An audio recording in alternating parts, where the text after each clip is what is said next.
ヤッホ、みんな息してる今日はですね、高円寺店のちょっとご説明をしたいと思ってます。完全アポ製っていう形にね今なってしまってるんですけども、その高円寺店、その内容とですね、ちょっとそういったご説明をしていきながら、あとこの上にね書いてあります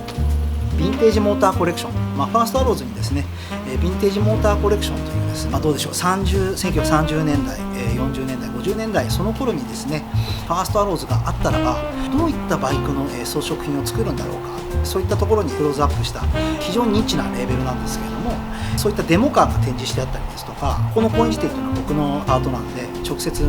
ご相談とか商品のご説明、コンセプトなんかもこのショールームでお話しする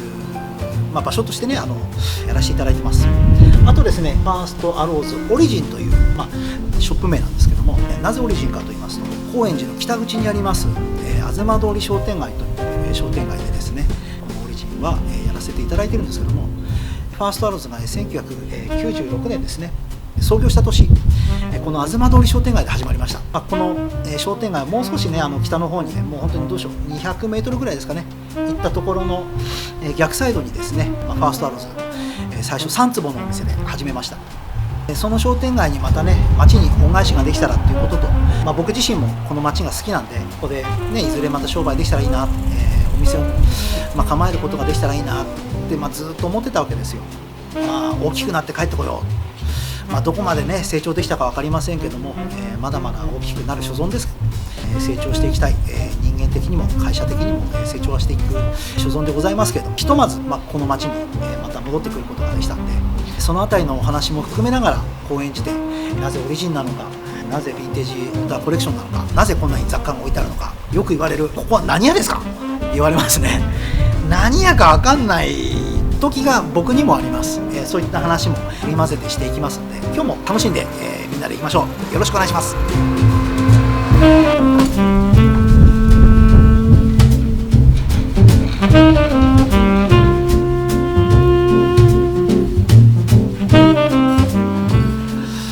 はい、皆さん店内にね入ってきましたけれども、この高円寺店の説明をしていこうかなと思ってます。何があるかと言いますと、まずですね、当然うちの商品ですね、うちの商品がご覧になれます。その他に僕のコレクションの、バイクですね、これファーストアローズの中でヴィンテージモーターコレクション、そういうレーベルがあるんですけれども、バイクの装飾品ですね、こういったものを、銀と革で作っているんですけれども、そういったパーツをつけている、実際に見れるデモカーみたいなものですかね、こういったものが展示されています。僕の趣味でやっているそのレース活動で使っている車両が展示してあったりですとか、そのあたりですね、この辺はちょっと追って、ゆっくりね1台ずつ丁寧に説明をしていきます。パーツがいろいろ展示してますね。その他、あとは雑貨ですね。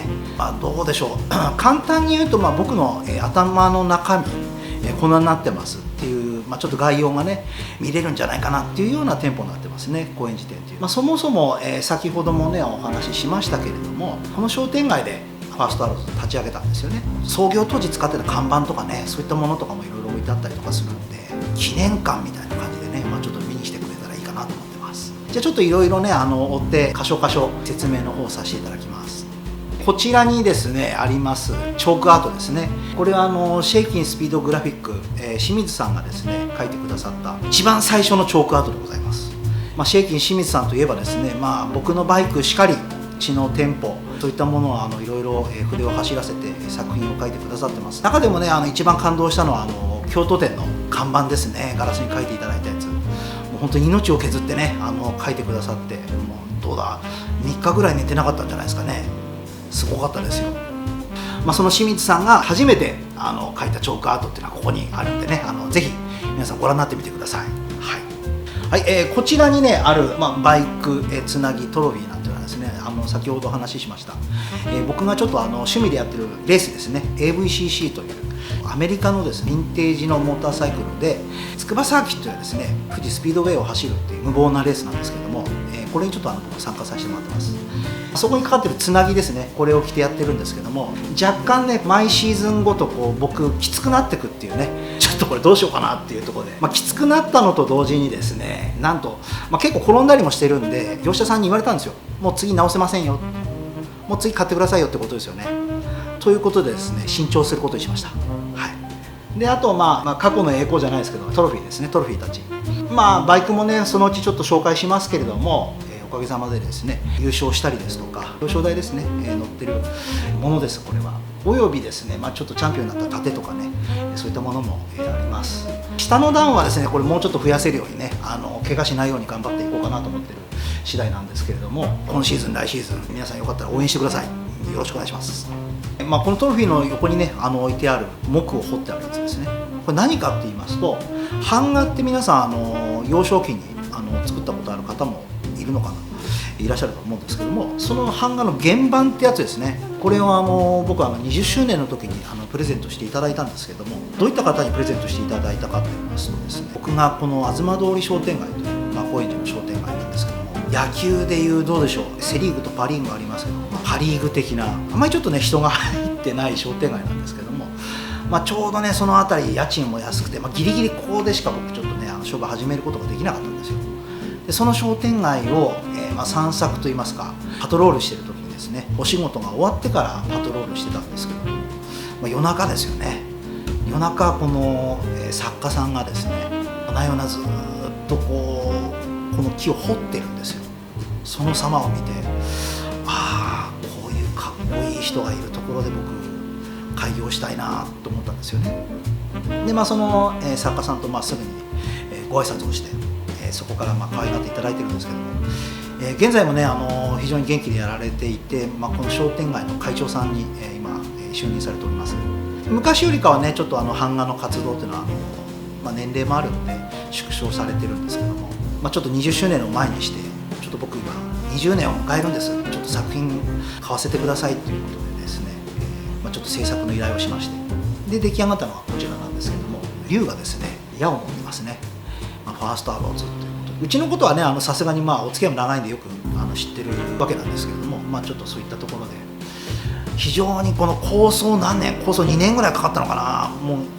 まだ決まんねえんだっていうんでね、非常によく考えて作り込まれた作品でございまして、僕の宝物です。これは、こちらにいろいろ置いてありますバッグ、これはですねヴィンテージのハーレーに取り付けますサドルバッグですね。ここに荷物入れたり工具入れたりさまざまな使い方ありますけれども、ハーレーの看板の横にある2つラグマットがついてるやつありますよね。これもともとラルフ・ローレンとかですね WRL デザイナーとして活躍していたジュディ・オーガー、ジュディ・オーガーさんと弊社でちょっとコラボレーションをいろいろさせていただいたんですけれども、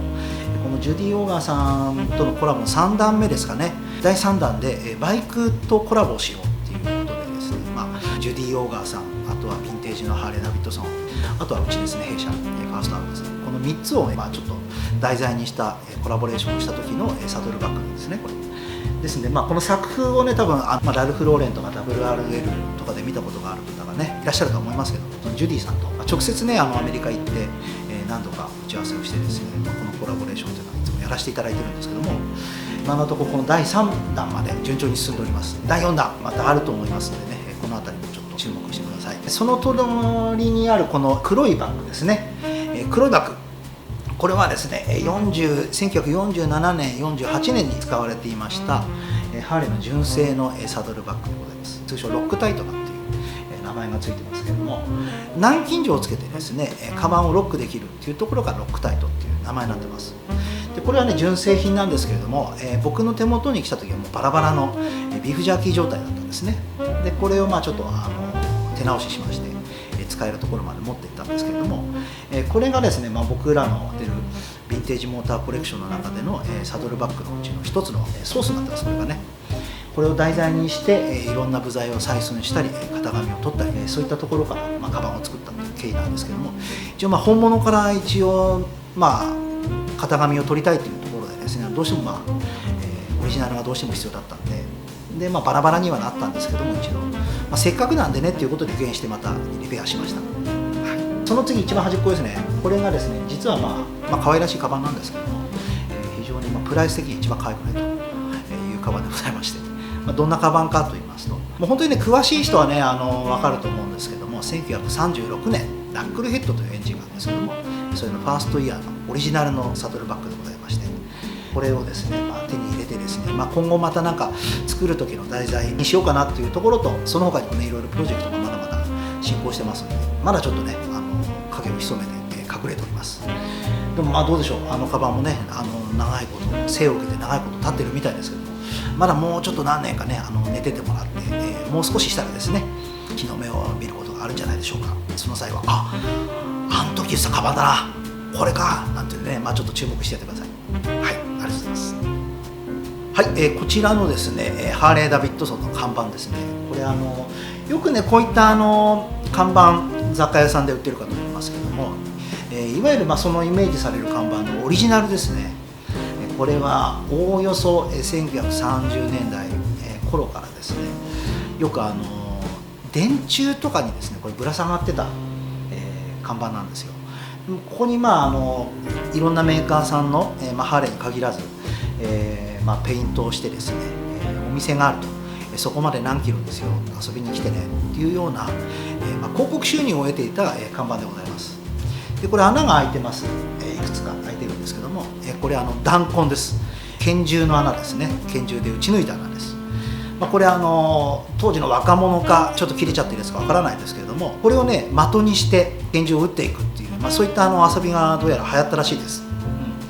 それなんでこの穴が開いてるっていうのは非常にオリジナリティが高いということで、そういった看板なんですけども、これは何年か前にですねアメリカに行って買ってきたものなんですけれども、なかなかないんですね。これリプロはあったりするんですけれども、オリジナルっていうのはほとんどないんですけど、これ見つけた時はちょっとねっていうんでね非常に感動しました。で弾痕もちゃんとあるしね、これ実際そのバーンドシールドハーレーのマークなんですけども何種類かあります。やっぱりね持ってる方もね何人か僕知ってるんですけれども、やっぱりねちょっと違うんですよデザインが。そのあたりもね縁があればねちょっと何種類か集めていきたいななんて思ってるんですけども、なかなかねこれ貴重なものなんでなかなか手に入ることが難しいと、次出会った時は買う時かなと思ってます。引き続き捜索しております。以上です。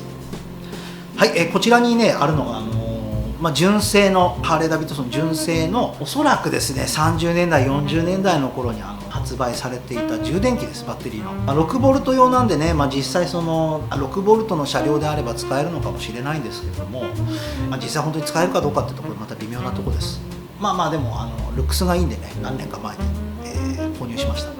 その横にあるシートですね、まず黒い方、これが弊社のヴィンテージモーターコレクションでやってますそのオリジナルのシートですね。車両説明の時にまた追って説明をしますけれども、こちらのシート、馬側でできてます。顔料染めなんで座ってこすっていくと、茶芯ですね、中の茶色部分が出てくる。これ非常にね味わい深いかっこいい具合になります。リベットの代わりにですねあとシルバーのポンチョがついてます。これ裏からしっかりかしめてありますんでね。シルバーに関してはおかげさまでうちの商品で自信持ってるところなんで、強度面なんかもねこの間お話ししましたけれども十分な強度を与えてリベットとして使っております。あとですね隠し味なんですけれどもシートのスポンジですね、薄いスポンジを1枚貼った上にですね馬の毛です。馬の毛が入ってます。なんで馬の毛かと言いますと30年代の頃ですねスポンジの代わりにですね馬の毛を使ってました。ですんで馬の毛を入れたんですけれども、馬の毛リアルにね馬の毛だけだとちょっと毛も痩せちゃうっていうのもあるんでスカスカになっちゃって隙間が出ちゃうんですよね。ということでちょっとうちはオリジナルで薄いスポンジを1枚入れてますけれども、本当に中身の具材までこだわってですね馬の毛のスポンジっていうことでですねこのシートを作らせていただいてます。その隣の茶色い方ですね、これはですね先ほどお話ししたジュディ・オーガーさんとコラボレーションをしたシートでございます。これなかなかね制作にちょっといろいろ時間がかかりました。型紙を送ってデザイン決めて仕様書書いて、いろんな時間もねかかりながらコラボレーションをしたんですけども、これもまた同様にですねスポンジの中身は馬の毛でできております。ですので、この辺りも非常にいいのかなという、風合いが何しろかっこいいですよね。本当にどうだろうヴィンテージモーターサイクル好き、本当のマニアにはねなかなかちょっと受け入れられないかもしれないですけども、アパレルの畑の方たちなんかはなんか新しいなこのデザインっていうようなね、形でちょっと仕上げさせていただいてます。はい、この辺にいろいろすっ転がってるようなパーツですね。これ実はすっ転がってはいるんですけども存在に扱っているわけではございません。いわゆるレアパーツってやつですですよね。非常になかなか手に入ることができない人気のあるパーツということでですね、次その次またその次になるのかわからないんですけども、そのあたりにちょっと使用しようと考えている、パーツでございます。店内いくつかねいろいろありますけども、じゃあ、このフェンダーは何だとかね、このホイールは何だとか、ハンドルは何だとかね、いろいろこれ説明しているとですね尺が収まらなくなっちゃうんでその都度その都度またね公演自体も何度かいろいろお見せしていくと思うので、その時にね、気が向いたらまたお話します。でその後ですね、このチャンピオンの看板、チャンピオンって書いてますね。